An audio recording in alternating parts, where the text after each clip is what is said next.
வணக்கம் மக்களே, சற்று முன் வெளியான முக்கியமான அறிவிப்பு. கலைஞர் மகளிர் உரிமை தொகை திட்டத்தை பற்றிய புதிய அறிவிப்புகளை தமிழ்நாடு அரசு வெளியிட்டிருக்காங்க. அது என்னென்ன அறிவிப்புகள் அப்படிங்கிறத தெரிஞ்சுக்க இந்த வீடியோவை கடைசி வரைக்கும் பாருங்க. அப்போதான் முழு தகவல்களையும் உங்களால் மிஸ் பண்ணாம தெரிஞ்சுக்க முடியும். இப்போ வாங்க வீடியோக்குள்ள போயிடலாம். மக்களே, கலைஞர் உரிமை தொகை திட்டத்தின் கீழே அடுத்த மாதம் பயனாளிகளுக்கு பணம் கொடுக்க போறாங்க. அதோடு கூடுதல் பயனாளிகளும் சேர்க்கப்பட இருக்காங்க. இதுல அரசு கொடுத்த வீடுகளில் வசிப்பவர்களுக்கும் பணம் வழங்கப்படும் அப்படின்னு ஒரு தகவலை சொல்லியிருக்காங்க. அரசின் திட்டங்களுக்கு கீழே வீடுகள் கட்டி இருப்பவர்களுக்கும் இந்த திட்டத்தின் கீழே உரிமை தொகை வழங்கப்படும் அப்படின்னு சொல்லியிருக்காங்க.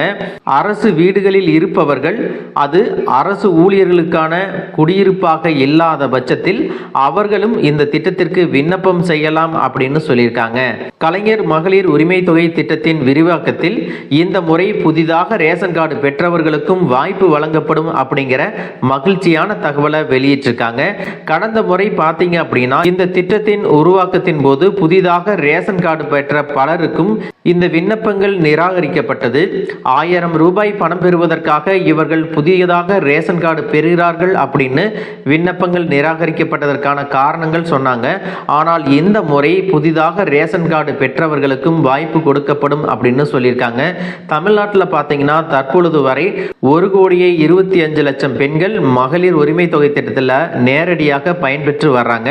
இதில் கூடுதலாக பயனாளிகள் 10 லட்சம் முதல் 15 லட்சம் வரை அடுத்த மாதத்தில் சேர்க்கப்பட போறாங்க. அதன்படி பார்த்தீங்கன்னா இதனுடைய மொத்த பயனாளிகளின் எண்ணிக்கை உயர்த்தப்பட உள்ளது. இதுல முக்கியமாக நீங்க எதை கவனிக்கணும் அப்படின்னா, இந்த திட்டத்தில் சில தளர்வுகளையும் கொடுத்திருக்காங்க. இப்போது இருக்கக்கூடிய கட்டுப்பாடுகள் குறைக்கப்படுவதற்கான வாய்ப்புகளும் அதிகமாக இருக்கு. அடுத்த வருடம் நடக்க இருக்கக்கூடிய சட்டசபை தேர்தலை மனதில் வைத்து முக்கியமான பல தளர்வுகளை கொண்டு வரப்படலாம் அப்படிங்கிற தகவலையும் சொல்லியிருக்காங்க. இப்போ வரைக்கும் என்னென்ன விதிகள் இருக்கு அப்படின்னு பார்த்தீங்கன்னா, இந்த மகளிர் உரிமை தொகை திட்டத்தில் குடும்ப தலைவி இல்லாதவர்களுக்கு பணம் கிடைக்கும். அதாவது ஒரு வீட்டில் அப்பா 2 மகன் 3 மகள்கள் இருக்கிறாங்க அப்படின்னா, யாருக்கும் திருமணம் ஆகவில்லை, அம்மா உயிரோடு இல்லை என்றால் அந்த வீட்டில் இருக்கக்கூடிய 21 வயது நிரம்பிய முதல் பெண்ணுக்கு உரிமை தொகை பணம் 1000 ரூபாய் தரப்படும். அவர்கள் குடும்ப தலைவி இல்லை என்றாலும் மகளிர் உரிமை தொகை வழங்கப்படும் அப்படின்னு சொல்லியிருக்காங்க.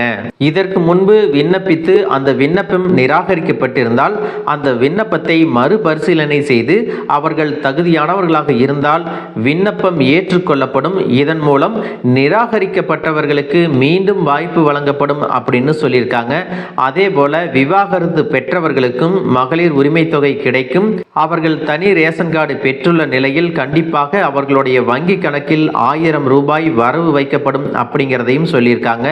மக்களே, அதோடு கடந்த முறை பார்த்தீங்கன்னா சில பெண்களுக்கு ஆவணங்கள் சரியில்லை அப்படின்னு சொல்லிட்டு பணம் வழங்கப்படவில்லை.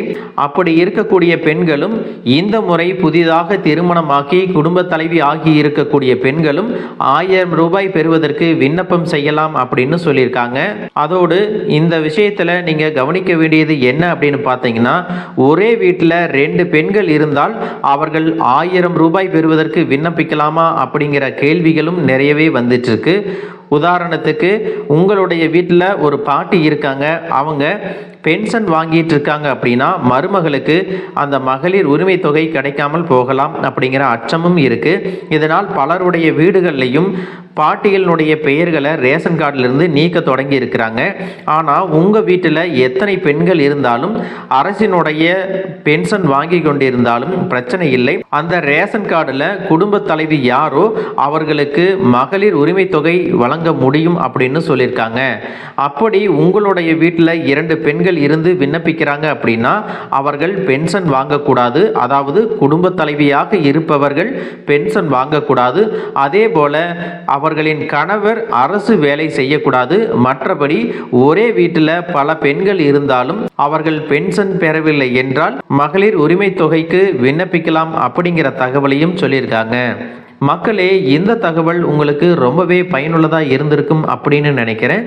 இது போன்ற அரசு அறிவிக்கிற அனைத்து உண்மை அப்டேட்டுகளையும் தெரிஞ்சுக்க நம்ம சேனலை சப்ஸ்கிரைப் பண்ணுங்க. வீடியோ பிடிச்சிருந்தா ஒரு லைக் பட்டனையும் தட்டி விட்டுருங்க.